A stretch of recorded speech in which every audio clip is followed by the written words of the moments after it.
Hey folks, Jim Thomas here, Fitness Management and Consulting, and I appreciate you being here at the channel today, and certainly welcome back to all of our subscribers. I appreciate you all being here. And for you folks that are new, for you folks that are finding us for the first time, please hit that subscribe button. I appreciate it.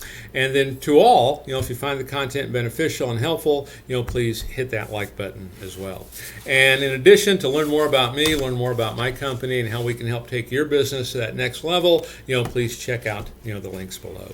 Now, with that said, let's get into our topic today, and it's how to handle the unexpected in gym sales. How to handle the unexpected in gym sales. And there's just no telling what can happen along the way.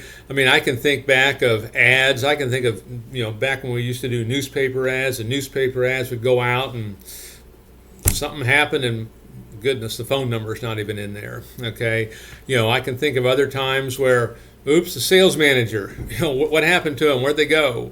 Or sales staff is they're ill, or any number of things that happen. Maybe the bottom floor of the gym floods out. I mean, we've had all kinds of things over the years that have happened, and we want to be able to handle the unexpected. And for those of you that are writing a plan of action, a lot of you guys have heard me talk about writing a plan of action. You can do a search here on the channel for more information on that. And on our plan of action, one of the things that we talk about is essentially Plan B. Okay, it's how to handle roadblocks and setbacks. And one of the things we want to be looking at is, okay, what are our potential roadblocks and setbacks? What are the unexpected? Okay, and then how are we going to handle it when it happens? Because one of the things we don't want to do when the unexpected happens, when the roadblocks and setbacks happen, we don't want that to stop us. Okay, we want to have kind of Plan B ready to roll into it, and we're still going to get the results that we set out to do. So with that said, I want to give you some thoughts on this. Okay, so number one, the unexpected happens. Roadblocks, setbacks happen. Be transparent, but don't vent. Okay, let folks know, hey, here's what happened. Here's where we're at, but don't vent. Don't become the victim. Okay, the way I like to look at this is, if someone were to give you a job description, just like if they'd give me a job description, I'm in the solutions business. So are you. Okay, you're in the solutions business. No matter what your job title is, that's what our job is solutions. Let's don't vent. Let's don't become the victim. Let's don't talk about everything that's gone wrong. What are the solutions? Be transparent, but don't vent. Here's where we're at. Here's the circumstances. Now, how are we going to move forward?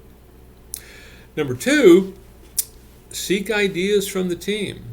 One of the things that I found to be true, it's a saying a lot of you may have heard, but it's act, don't react.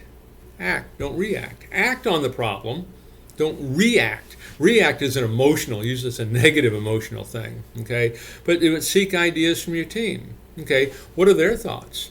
Because one of the things, the way I look at this when we're running a gym, and I do this a lot with turnarounds that we get involved with, is the road that we go down here, it's pretty wide. There's a lot we can do in there, okay? And I love to solicit ideas from the team. Hey, what do you think? What are your thoughts? How would you think this should be handled? Because if they're giving me something that kind of fits within those basic parameters I'm looking for, I'm probably going to do it.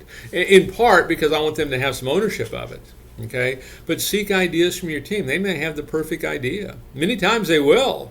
Okay, I can think of many meetings that we've done over the years where we invite maybe the girl that works at the front desk 1 or 2 hours on weekends, and nobody ever sees her. She comes into a meeting and she's the most well thought out person at the table.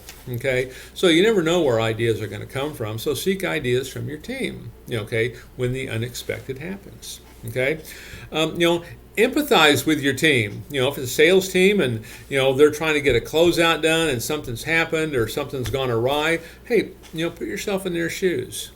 Okay, how can we handle this?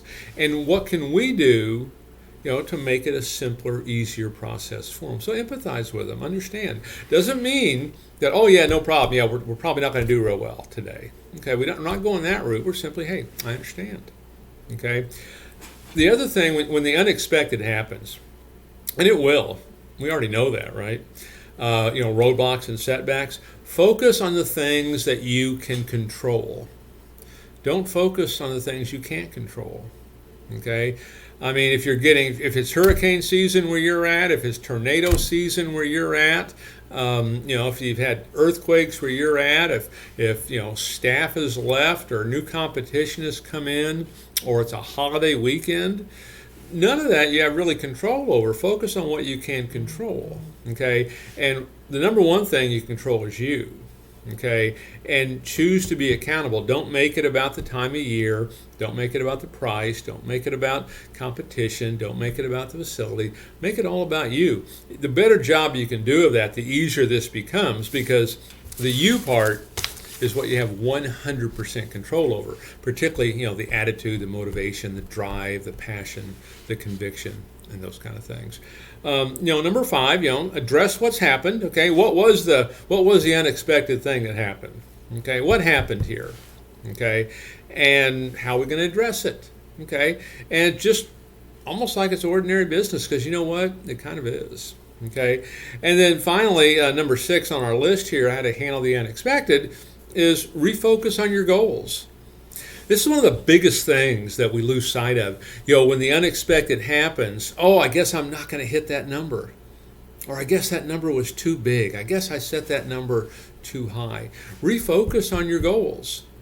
And as you've heard me say in some other videos, is when we're writing these goals, okay, whatever they are, make sure we write them down first thing every morning.